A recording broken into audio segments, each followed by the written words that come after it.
Hello and welcome to the John Ark Show. This episode is called Stunning New Divorce Tactics. Before we begin, I want to encourage you to subscribe, like, follow, and comment on the show. Also, I'd like to tell you about a company called HollywoodIsCalling.com. They allow you to purchase live calls with more than 100 celebrities. You can purchase a live 15-second call for $19.95 or a live 30-second call for $29.95. There are more than 100 celebrities, motion picture stars, TV stars, and athletes to choose from. And it's a great idea to treat yourself or to buy as a gift for somebody you know. Give it a try. HollywoodIsCalling.com. Now let's get started. Today we're going to reveal a stunning new strategy that people are employing in order to gain an advantage in their divorce. Divorce is one of the most traumatic and brutal life events a person can experience. It often leaves one or both individuals in the marriage substantially worse off financially than they were when they were married. Because of that, people will go to extremes in order to win as much as possible in their divorce. In the past, they have done things like manufacture fake abuse claims, create fake infidelity claims, manipulate the children against the other spouse. Another thing that is happening is that while they're still married, they will try to convince the entire family to move to another state that is more divorce favorable to them. And then a year or two later, after they move to this new state, they'll file for divorce and get far more favorable terms and treatment than they ever would have gotten in their previous state. The reason some people are willing to move to another state to get a divorce is that the laws vary dramatically from one state to another. Some states have horrific anti-father bias.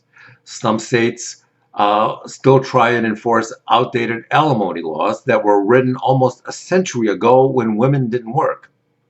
Some states will try and force you to pay child support on a child that a DNA test has proven is not yours.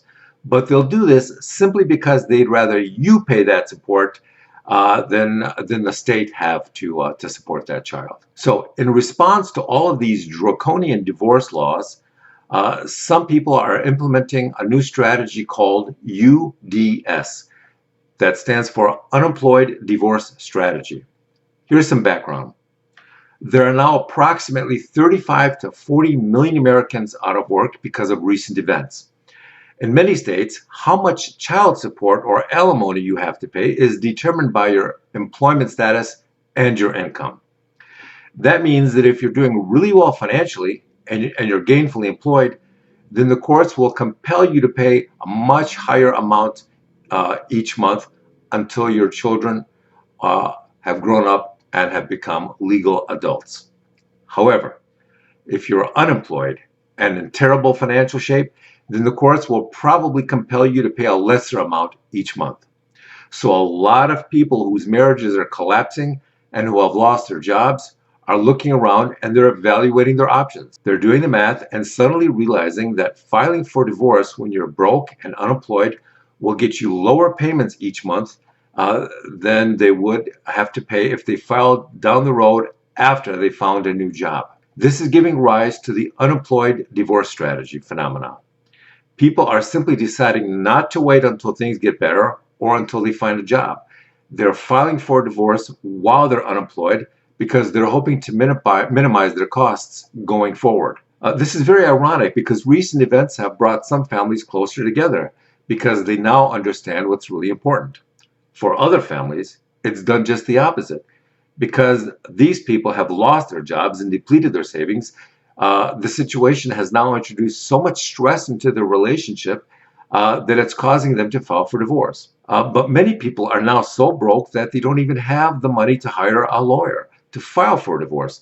So some of them are borrowing it or putting it on their credit cards. It also causes some people not to want to proceed with a divorce at this time because they may feel that they'll get better terms and results when they proceed later when the other spouse is back to work. Here's something else that's really interesting.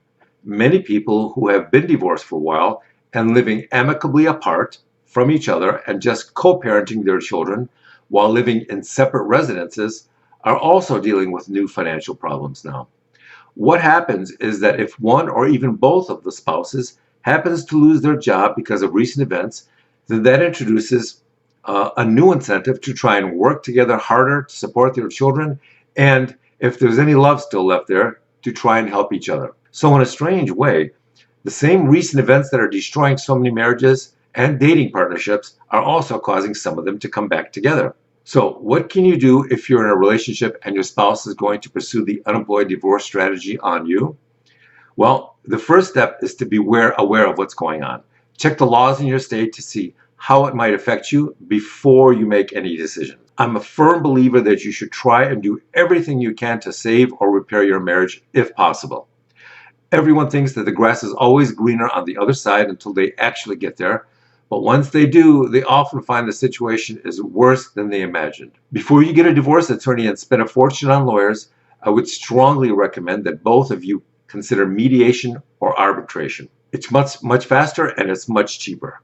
The difference between the two is that mediation is non-binding and arbitration is binding. You can often resolve your issue with arbitration for a couple of $1,000s. If you're going to proceed with a divorce, then you want to make sure that you have an excellent divorce attorney. Give your attorney as small a retainer as possible and tell them that you'll be watching their progress very carefully and that you'll replace them if you see them failing to get results, refusing to return your calls in a timely manner, constantly rescheduling or delaying court hearings, or just needlessly dragging the process along year after year. There's one more thing you should know about the unemployed divorce strategy, and that is this. Don't ever use it as the only reason to proceed with a divorce, which is to say that you shouldn't file for divorce if you think there's even a small chance that your marriage can be saved. Also, if your spouse subtly starts trying to coerce you into moving your family to another state, then make sure you research the divorce laws in that state before you agree to anything. I've heard of people who have agreed to relocate and then got hit with divorce papers that were stunning. Check out the divorce laws very carefully and be very cautious about marrying or moving to California. The child support laws and payments in California are often much higher than many other states. Also, California has a tremendously high anti-father bias. I see fathers getting hit with divorce decrees in California that would never fly in any other state. So be really careful. Thank you for watching, and we'll talk to you soon.